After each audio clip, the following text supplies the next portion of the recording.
Kepala Kepolisian Daerah Lampung, Komisaris Besar Polisi Krisna Murty membantah isu yang beredar tentang penganiayaan terhadap seorang wanita.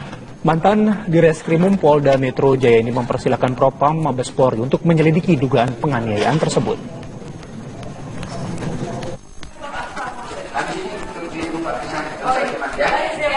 Wakil Kepala Kepolisian Daerah Lampung, Kombes Pol Krisna Murty, diterpa kabar tidak sedap. Krisna Murty diduga menganiaya seorang wanita. Isu itu langsung dibantah oleh Krisna Murty dan mempersilahkan Propam Mabes Polri untuk menyelidiki dugaan penganiayaan tersebut. Biar clear. Pertama, saya tidak tahu peristiwanya apa, ya, dan saya yakin tidak ada laporan tentang saya. Dan yang kedua, saya tidak tahu mengapa ada berita-berita liar di luar yang dikaitkan dengan saya.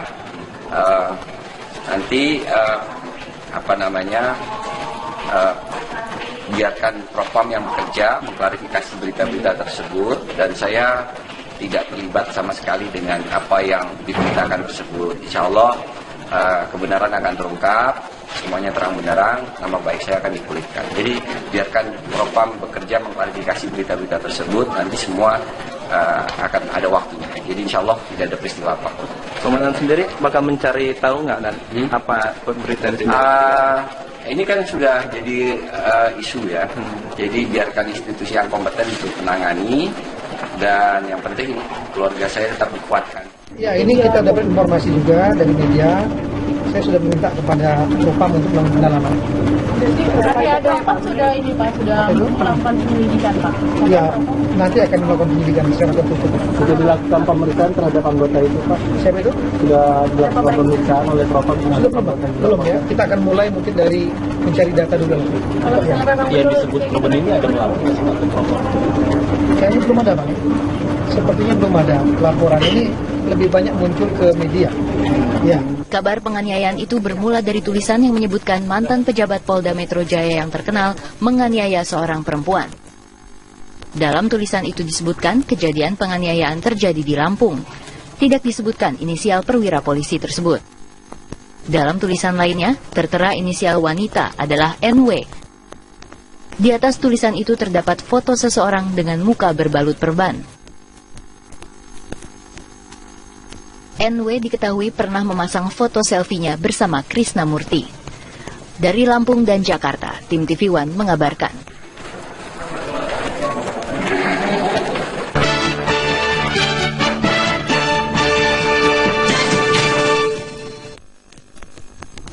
PDI Perjuangan belum memastikan siapa yang akan diusung dalam Pilkada DKI 2017, termasuk terhadap Wali Kota Surabaya Tri Risma hari ini yang dipasangkan dengan Bupati Batang Rio Sudibyo yang belakangan mendadak naik ke permukaan. Mendekati masa pendaftaran calon gubernur dan wakil gubernur DKI Jakarta, PDI Perjuangan masih menyaring sejumlah nama, diantaranya calon petahana dan nama-nama yang muncul dari survei. Mengenai pasangan Risma Yoyok yang digadang-gadang masuk dalam bursa pilkada, Ketua DPP PDIP Hendrawan Supratikno mengatakan PDIP tetap konsisten pada mekanisme partai dan tidak mau dipengaruhi oleh pihak lain.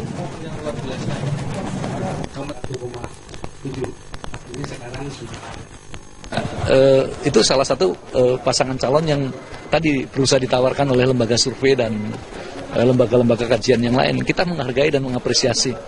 Ya. Iya, jadi artinya kita mengapresiasi, tetapi tentu PDI Perjuangan konsisten berjalan sesuai dengan mekanisme partai yang ada, ya, tidak mau menari dengan tabuhan genderang dari pihak lain.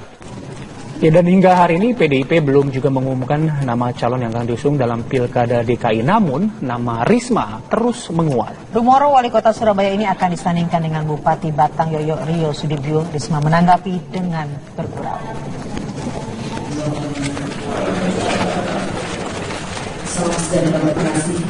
Hingga hari ini, proses Pilkada DKI Jakarta terus berjalan dinamis. Bahkan, PDIP hingga saat ini masih merahasiakan nama calon yang akan diusungnya, membuat beberapa nama calon penantang petahana bermunculan.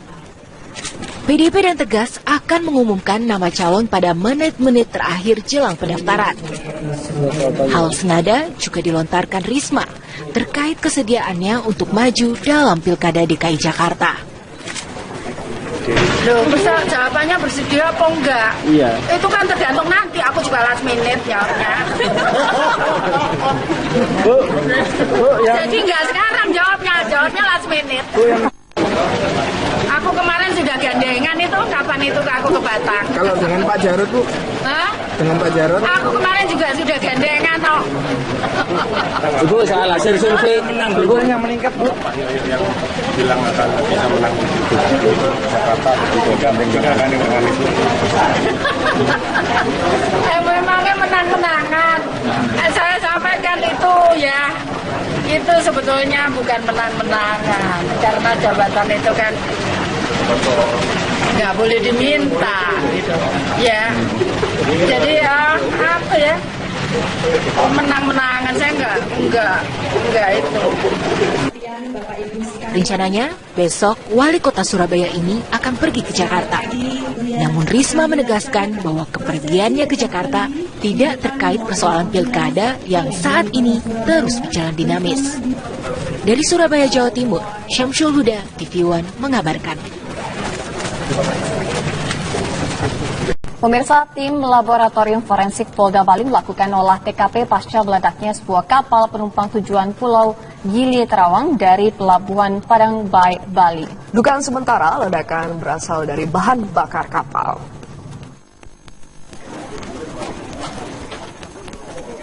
Polisi melakukan olah TKP terhadap kapal pengangkut penumpang Gili Cat 2 yang membawa 35 warga negara asing menuju Pulau Gili Trawangan, Lombok.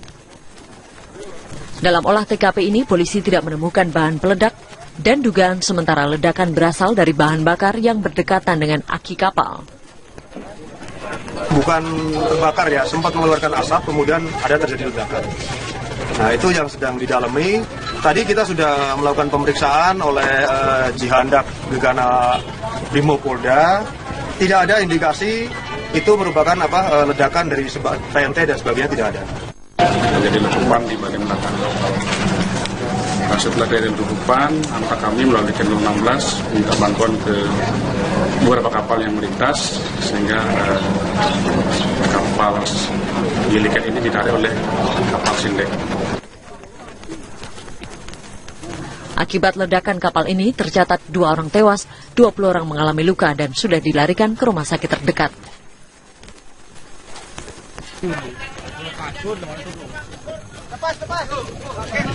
Dari Karangasem, Bali, Adi Gunawan, TV One mengabarkan. Sebelumnya, kapal bot Gili Cat 2 meledak di dekat dermaga Laut Padang Bayi, Bali, Kamis pagi. Akibat ledakan, 2 orang meninggal dunia dan 20 orang terluka.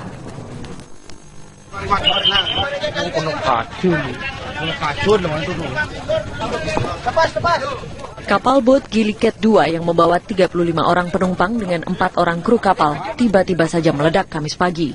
Kapal dengan tujuan Pulau Gili Trawangan ini baru saja berlayar dari dermaga Padang Bayi sejauh 200 meter sebelum akhirnya meledak. Dan inilah detik-detik proses evakuasi para penumpang yang seluruhnya merupakan warga negara asing.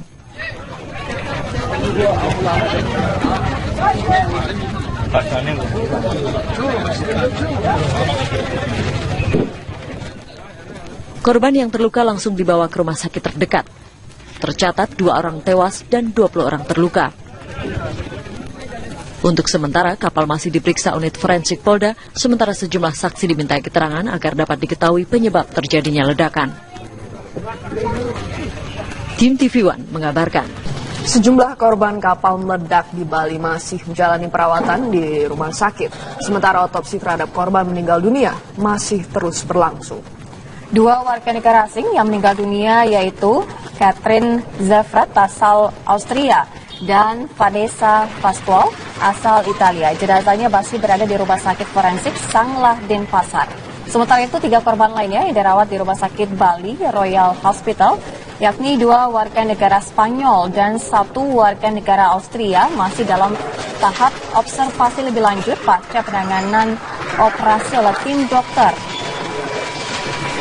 Ketiga korban mengalami luka di sekujur tubuh dan 1 korban mengalami patah di bagian kaki, tepatnya di bagian pergelangan kaki kiri. Dan saat ini kondisi para pasien masih dalam perawatan intensif.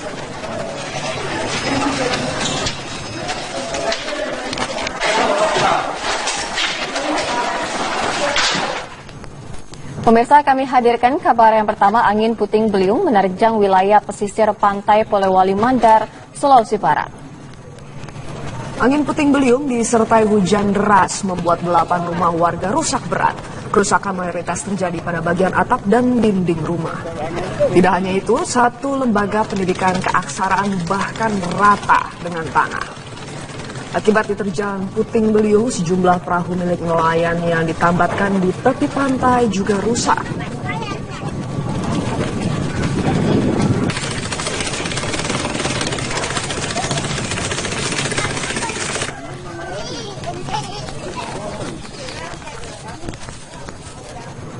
Pemirsa, Satgas Kahutla, atau kita kembali ke kabar selanjutnya.